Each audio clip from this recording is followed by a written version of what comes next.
इसको ये जो हुआ है इसको आगे किस तरह से देखा जाए प्रकाश जी? क्या आपको इसमें मतलब अगर सीधा सा सवाल करें कि आगे क्या क्या चीजें अभी जैसे जो दिख रहा है या कुछ लोग कह रहे हैं कि कंट्रोल हो जाए, कोई ऐसा वो नहीं, एक्सेलेरेशन नहीं होगा, लेकिन क्या लगता है कि एक्सेलेरेशन नहीं होगा? अपने देश में भी तो दबाव है और पाकिस्तान में जो है वो तो है ही। और देखिए पाकिस्तान में दरअसल वहां का जो सत्ता है, जो एस्टेब्लिशमेंट है, उसकी जरूरत भी है। देखिए इसमें दो तीन चीजें हैं। एक तो कि अगर हम ऑफिशियल की बात करें, जो हमने शुरू में बात की कि जी। भारत ने कह दिया कि हमें जो करना था हमने किया है, आगे का हमारा इरादा नहीं है। एक, उन्होंने कहा कि अगर ठीक है यही बात रुक जाती है तो हम भी कुछ नहीं करेंगे। तो एक तो ये ऑफिशियल चीज है। दूसरी चीज डिपेंड करेगा कि अगेन मैं वही कहूंगा कि मैं नहीं जानता हूं, हम लोग नहीं जानते हैं कि भारत सरकार या मिलिट्री के पास ऑब्जेक्टिव क्या है। होता है ना, प्लान ए बी सी की स्थिति में हम क्या कर रहे हैं। दूसरी चीज कि अगर मान लीजिए कि कल को बड़ा युद्ध हो जाता है, हम पाकिस्तान के अंदर घुस जाते हैं या पीओके में घुस जाते हैं, तो क्या हम एक वैसी तैयारी है कि हम वहां पे हम अपने प्रेजेंस को बनाए रखें, क्योंकि फिर वो मतलब उस पॉपुलेशन इलाके को होल्ड कर पाए, फिर मान होल्ड ले कर घुस पाए। गए क्योंकि तो होल्ड कर फिर पाएंगे क्या? आप अगर अपने इलाके को वापस ले रहे हैं तो उस पॉपुलेशन की जिम्मेदारी भी तो आपकी है ना, हाँ।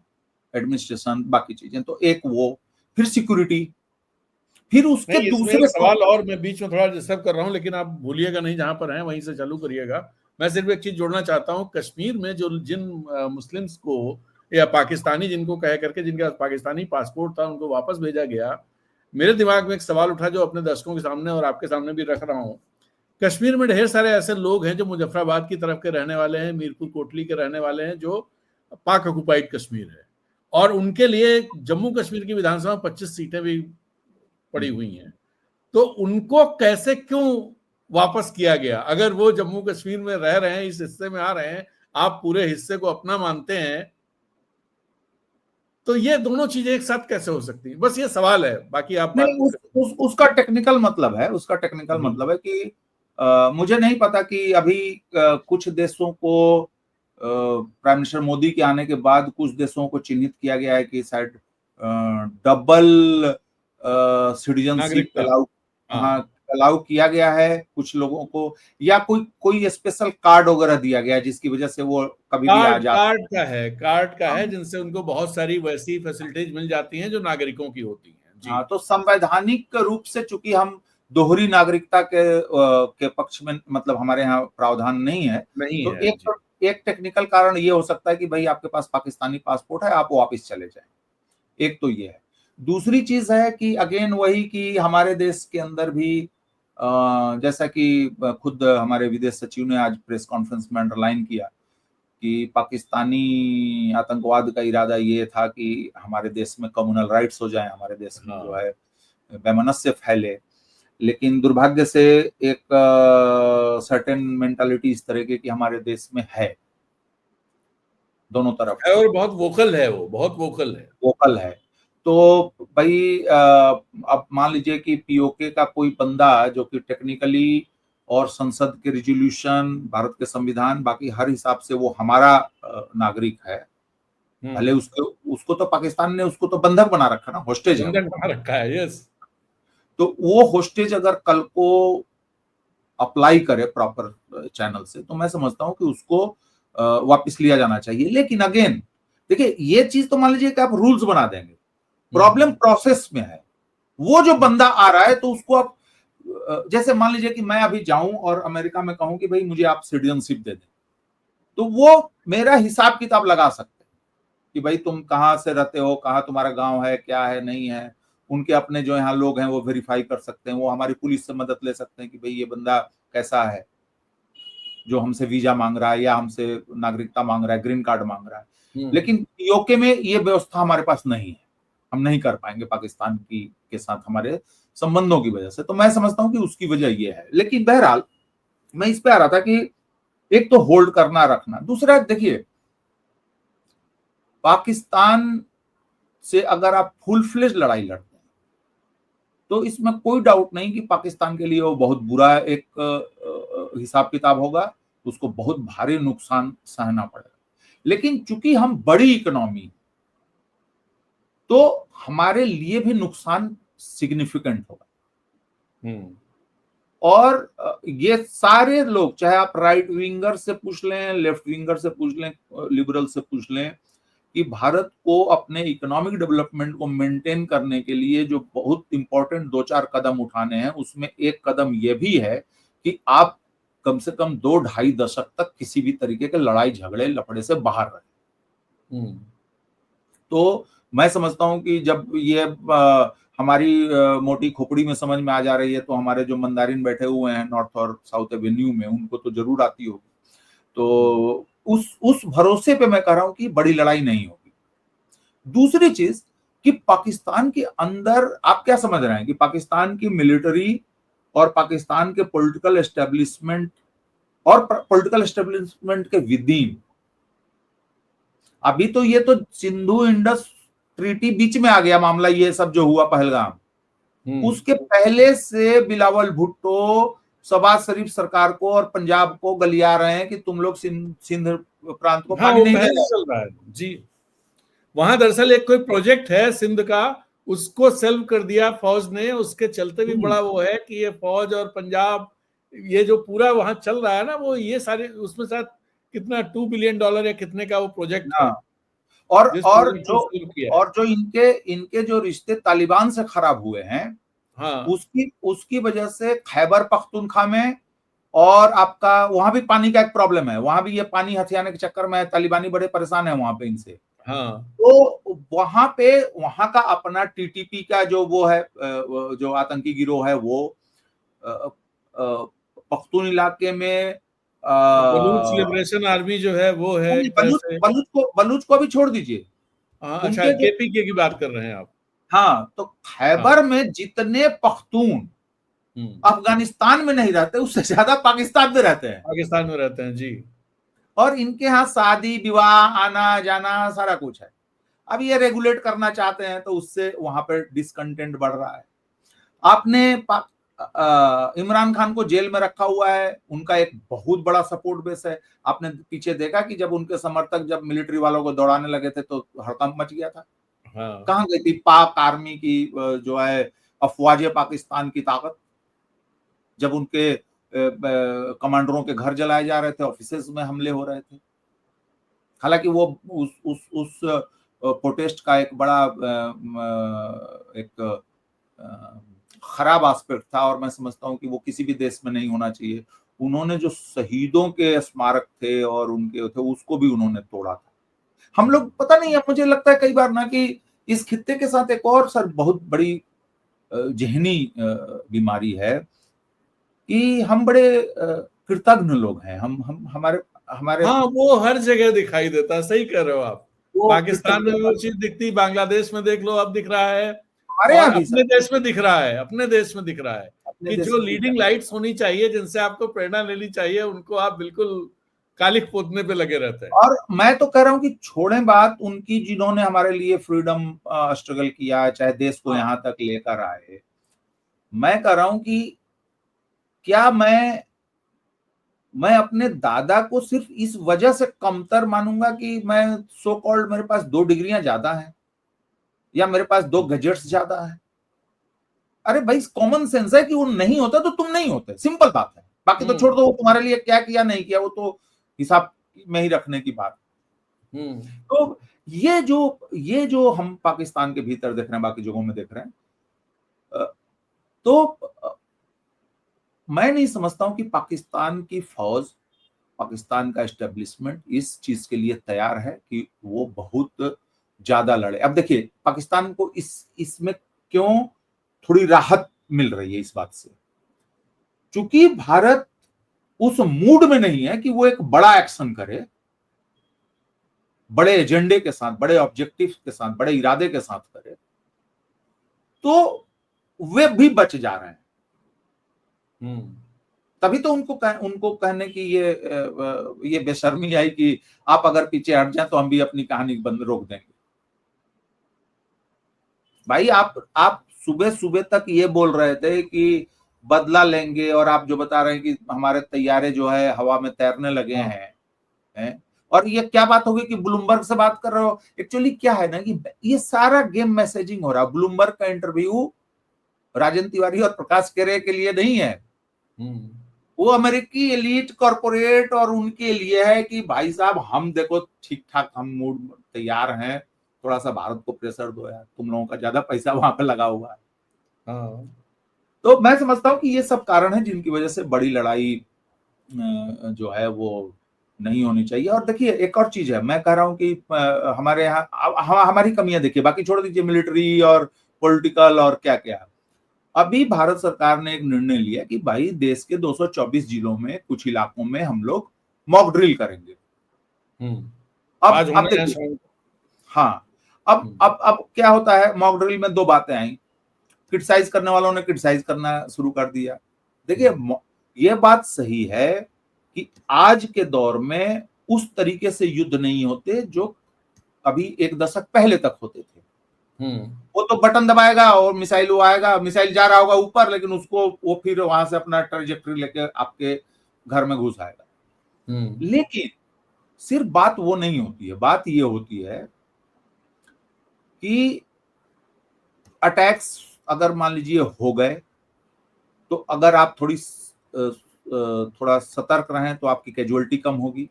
अगर कुछ कैजुअलिटी हो रही है, कोई मकान गिर गया है, कुछ लोग दब गए हैं, तो आप उनकी मदद कर सकते हैं।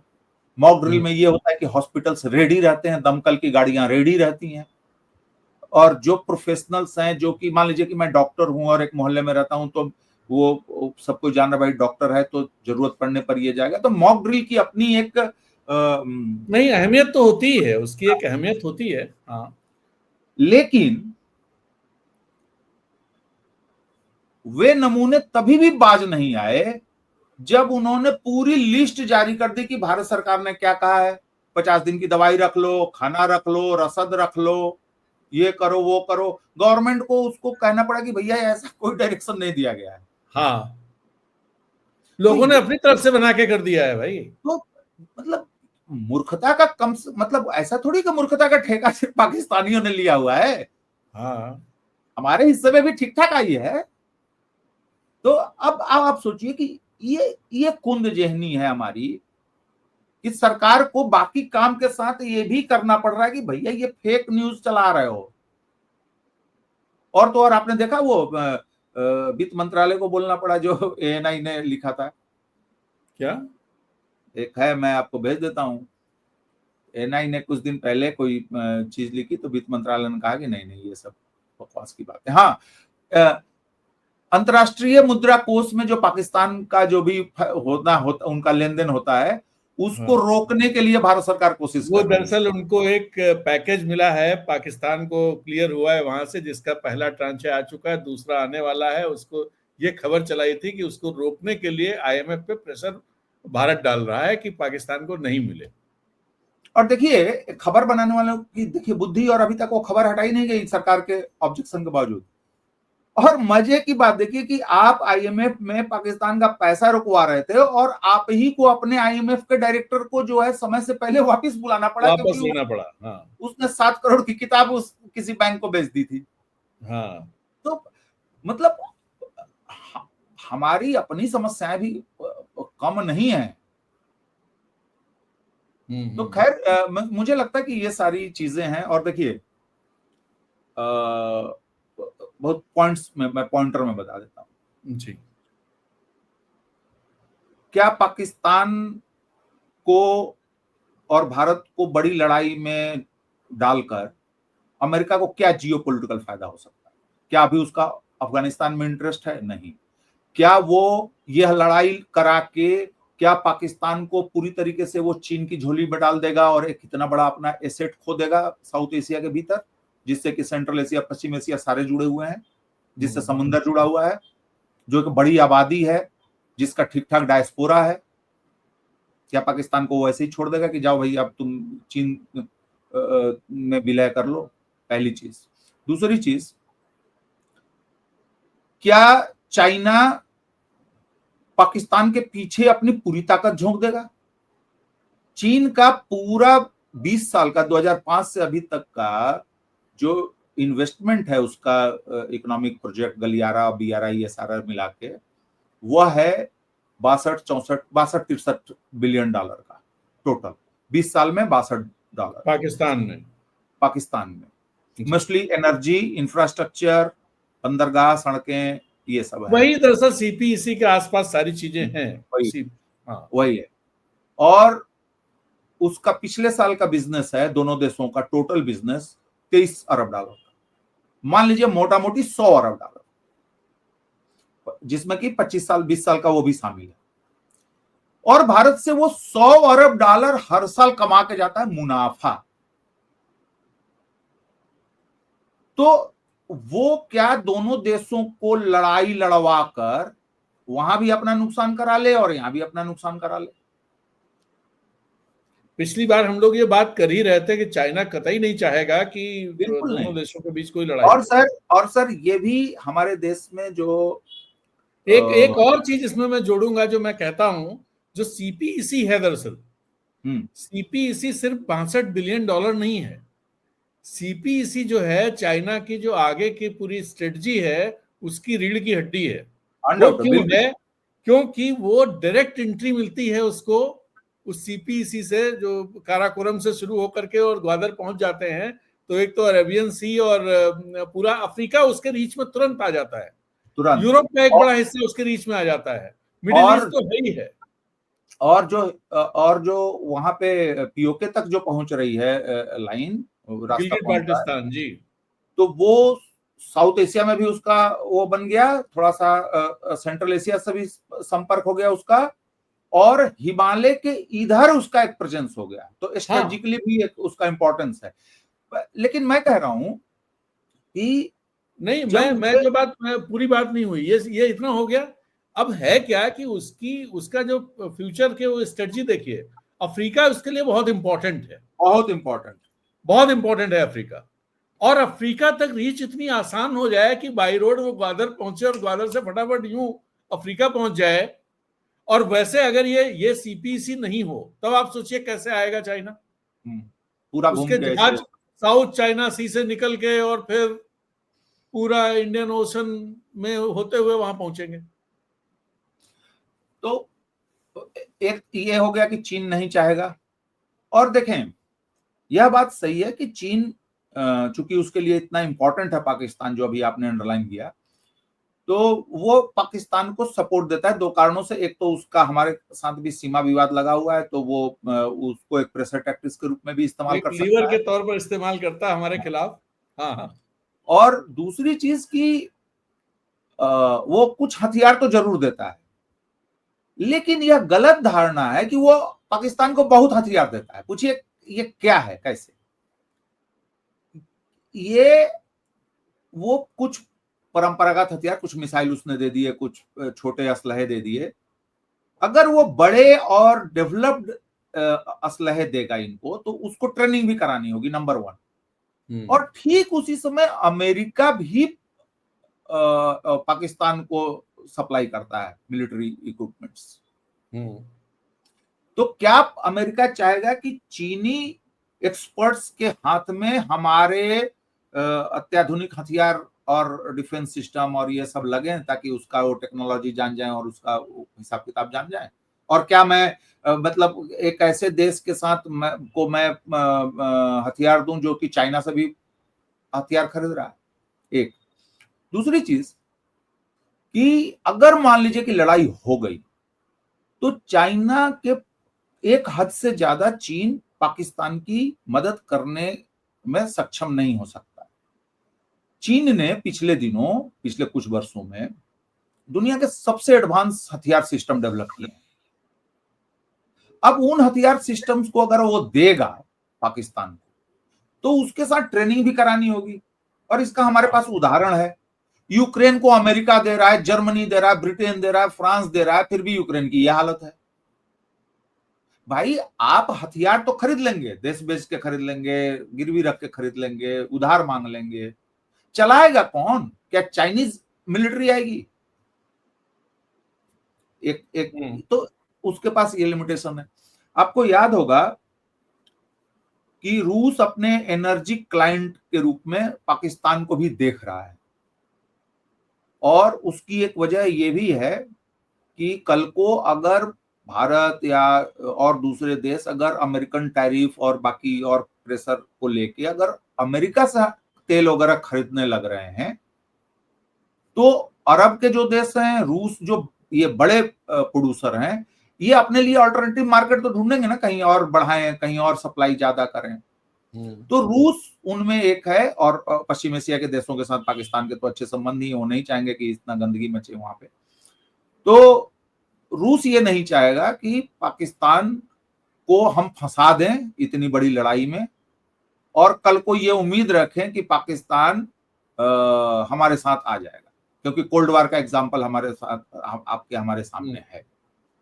और कोल्ड वार में पाकिस्तान की अमेरिका से जो नजदीकी है वो सोवियत संघ को सबसे ज्यादा भारी पड़ी है। सोवियत संघ के पतन पे इतने मोटे मोटे ग्रंथ लिख दिए गए हैं, लेकिन नहीं होता तो अफगानिस्तान जहां से शुरुआत हुई पतन की, वो चीजें नहीं हो पाती। सर सिर्फ 2 पैराग्राफ में सोवियत संघ के पतन की कहानी लिखी जा सकती है कि पहला अफगानिस्तान, दूसरा चेरनोबिल परमाणु दुर्घटना। हाँ। बस, और कुछ नहीं। बाकी तो दुनिया के एक से करप्ट देश है, दुनिया में एक से एक ब्यूरोक्रेसी चला रहे हैं, सब कुछ है, लूटमार मची हुई है, सब कुछ हो रहा है, तख्ता पलट हो रहा है, क्या देश टूट जा रहे हैं? नहीं।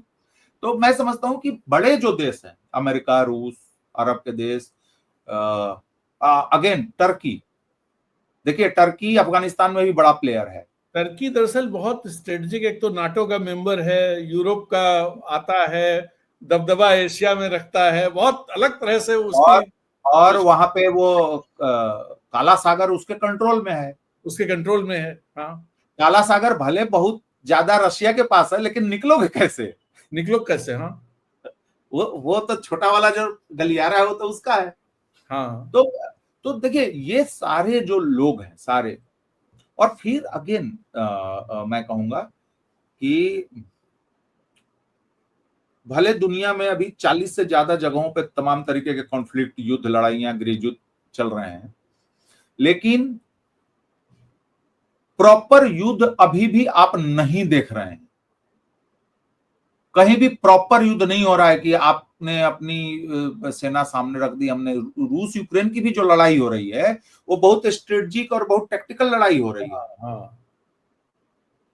नहीं, हमें लगता है प्रॉपर युद्ध का जमाना ही खत्म हो गया है। प्रॉपर युद्ध हमें नहीं लगता हम लोगों को देखने को मिलेंगे कभी ना। और देखिए, भगवान न करे, प्रॉपर युद्ध इसलिए भी नहीं होना चाहिए और नहीं होने देना चाहिए, और मुझे लगता है कि बहुत सारे देश उसको रोकने की कोशिश भी करेंगे, सिर्फ इस आधार पे कि ये पहली बार होगा कि 2 न्यूक्लियर हथियार वाले देश जो है आमने सामने होंगे।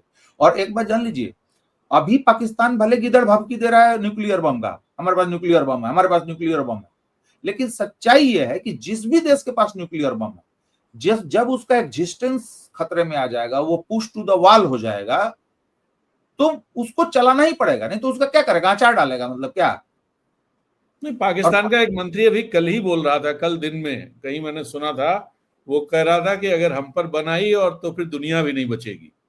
हाँ, और तो मैं समझता हूं कि किसी भी लड़ाई का, किसी भी संघर्ष का, किसी भी प्रयास का यह उद्देश्य तो नहीं हो सकता कि हम लोग परस्पर जो है तबाह हो जाएं।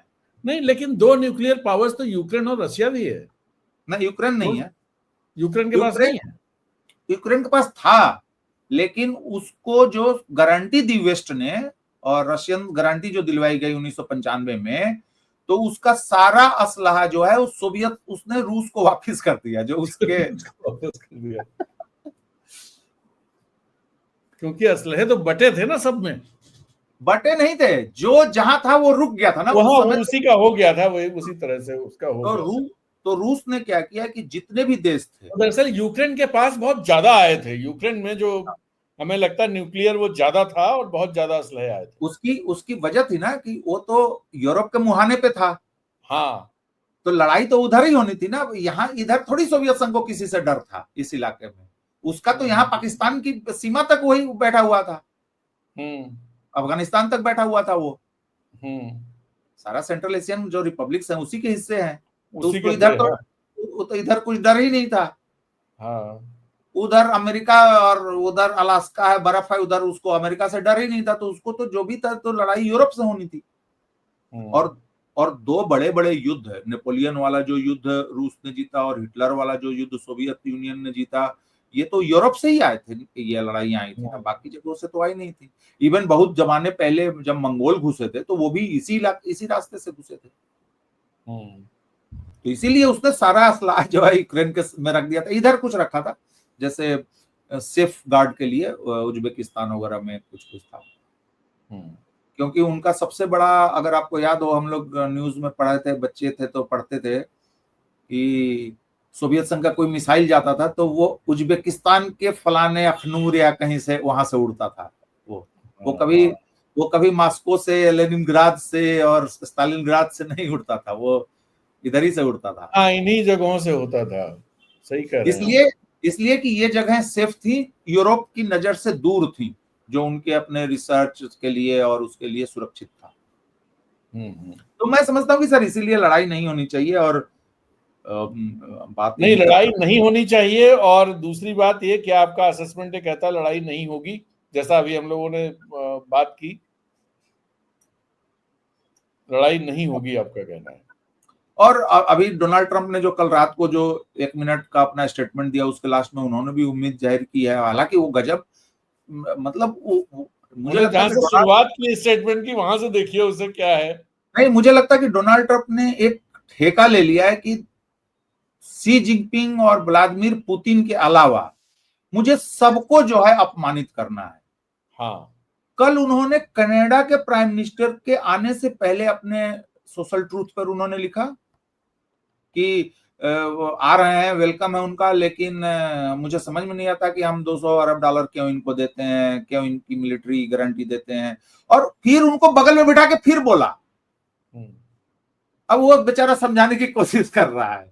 हालांकि मुझे ये बात कम से कम संतोषजनक लगी कि उन्होंने उनको गवर्नर नहीं कहा जैसे वो ट्रूडो को कहते थे, और ना ही उन्होंने कनाडा को 91वां राज्य बनाने की। ट्रूडो से तो पर्सनली चिढ़ता, ट्रम्प चिढ़ते हैं, उस वजह से भी मुझे लगता है, और इसीलिए उसको चिढ़ाते भी रहते थे। अब आप ये सोचिए कि कल के भी स्टेटमेंट में भारत पाकिस्तान के प्रति उनका कैसा डिस्डेन नजर आ रहा है। हाँ। कि ये लोग तो दशकों से, फिर बोल रहे हैं कि से लड़ रहे हैं। तो मतलब उस आदमी ने ये ठेका ले लिया है कि भैया सबको वो करो।